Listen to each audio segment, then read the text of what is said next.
안녕하세요. 자유유튜브더 자윤입니다. 이번 강의를 통해서 경제적 자유의 꿈을 이루는 기회를 마련하시기 바랍니다. 감사합니다.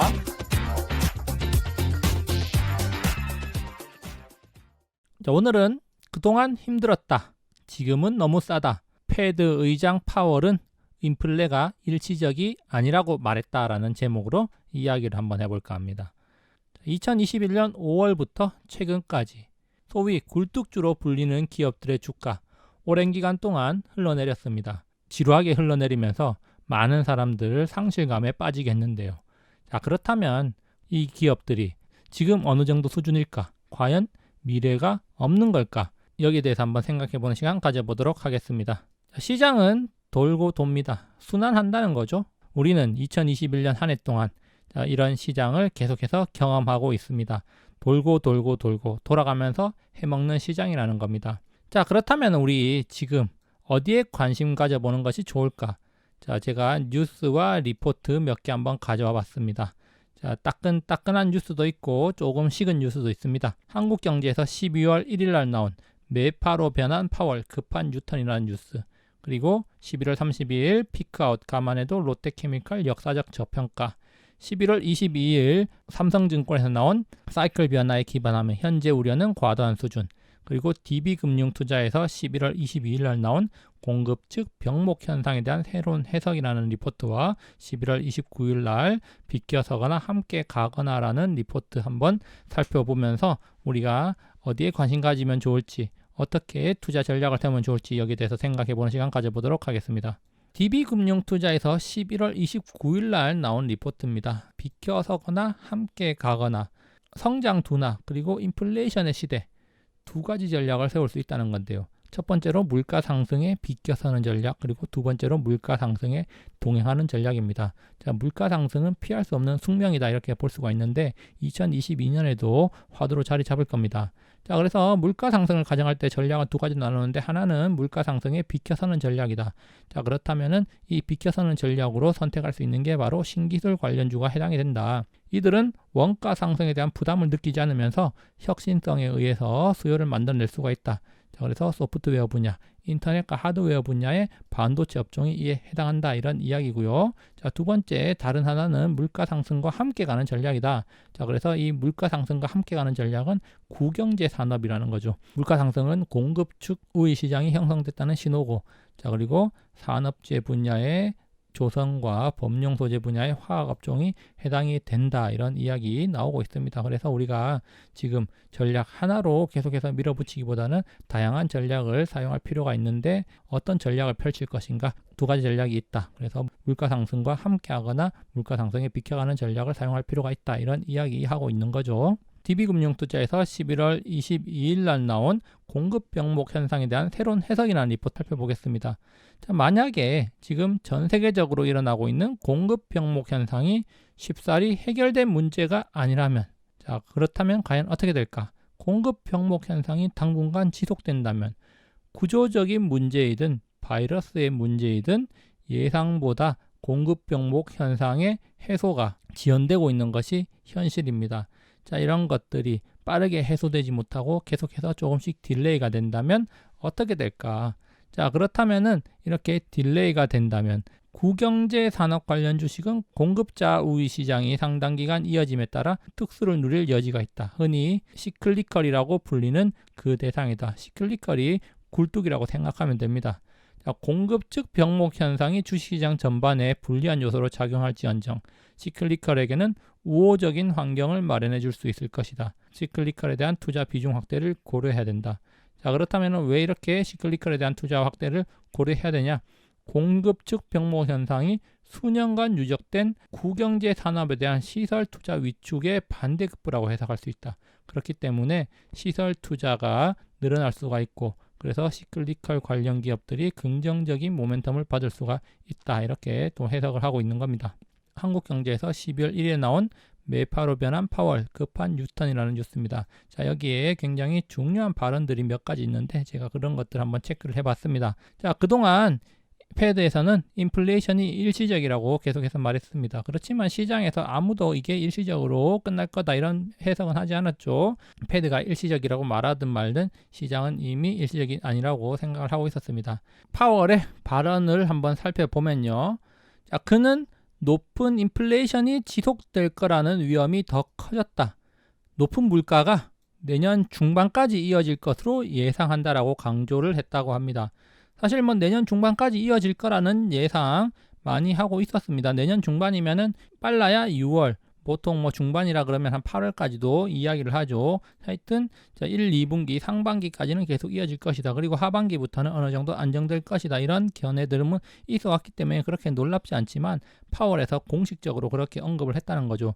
자, 그러면서 패드에서는 그동안 내년 초쯤에 인플레가 잡힐 것이다 이런 전망을 하기도 했었는데 그런 전망이 길어지면서 공식적으로 이제는 내년 중반 이후로 넘어갔다는 겁니다. 자, 그러면서 계속해서 일시적이라고 이야기를 했는데 자, 그런 일시적이란 단어를 쓰는 것 자체가 지금은 좀 부적절하다고 생각한다라고 발언을 했습니다. 자, 그러면서 그동안 일시적이라는 말의 의미, 물론 시장이 받아들이던 일시적이라는 것과 패드에서 말하던 일시적이라는 의미 서로 달랐던 면도 있고, 그리고 1년 이상 높은 인플레이션이 1년 가까이 지속되는 것, 그걸 가지고 일시적이라고 말하기는 힘들기 때문에 이제는 다른 단어를 써야 될 걸로 생각한다, 이런 식으로 이야기를 했다는 거죠. 그러면서 중요한 것은 공급망 혼란으로 인한 문제를 간과했다는 거죠. 자, 그래서 공급망 혼란으로 인한 문제로 인해서 높은 인플레이션이 발생하는 시기가 더욱더 늦춰질 수 있다 이렇게 이야기를 했다는 건데, 자, 그렇다면은 공급망 혼란이 쉽사리 해결되지 않을 수도 있다는 것을 패드에서 인지를 하고 거기에 대해서 이야기를 하고 있는 거다 이렇게 우리가 또 볼 수가 있겠습니다.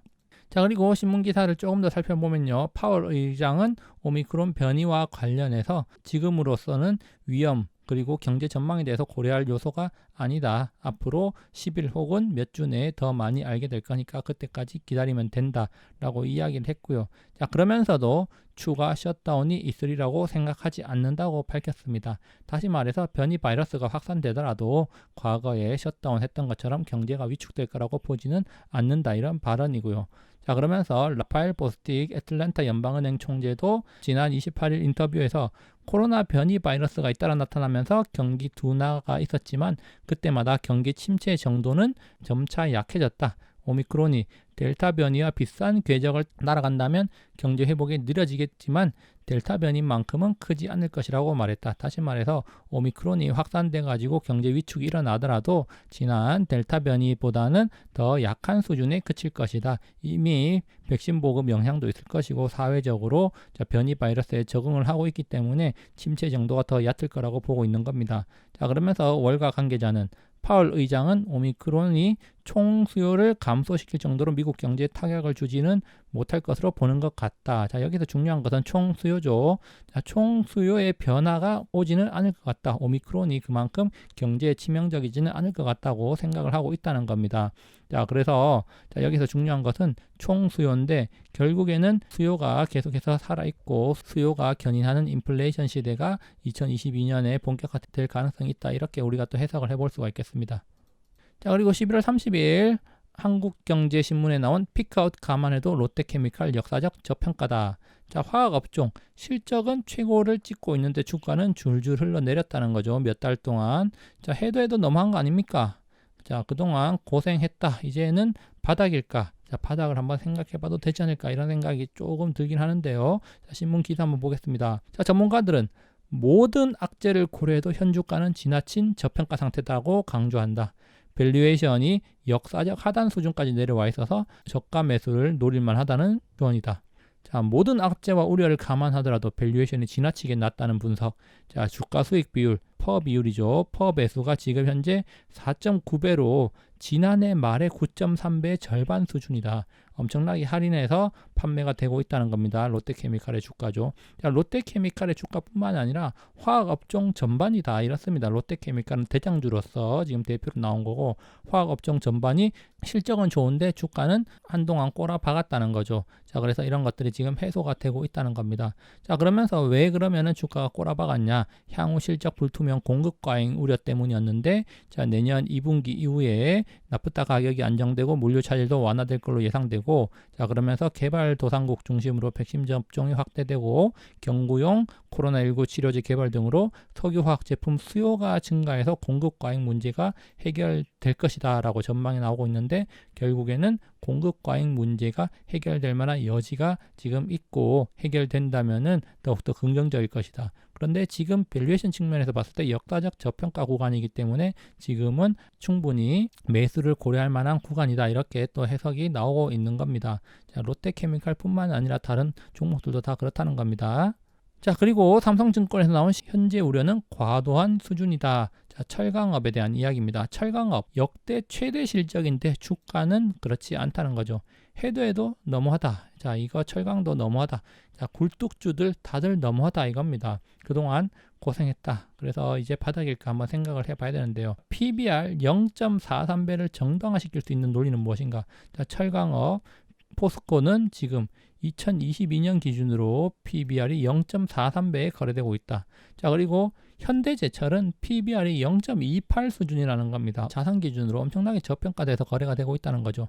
밸류에이션 측면만 본다면 2015년, 16년과 유사한데, 자, 실적을 비교해 보면은 2022년 포스코의 로 추정치는 74%로 2015년보다 2015년에 1.8%보다 훨씬 높은 수준이다. 거의 뭐 4배 가까이 높은 수준인데 지금 4배 가까이 할인돼서 거래가 되고 있다는 겁니다. 자, 그리고 현대제철 또한 로 추정치가 7.1%로 2015년에 5.8%보다 높은 수준인데 주가는 2015년 수준에 거래가 되고 있다는 거죠.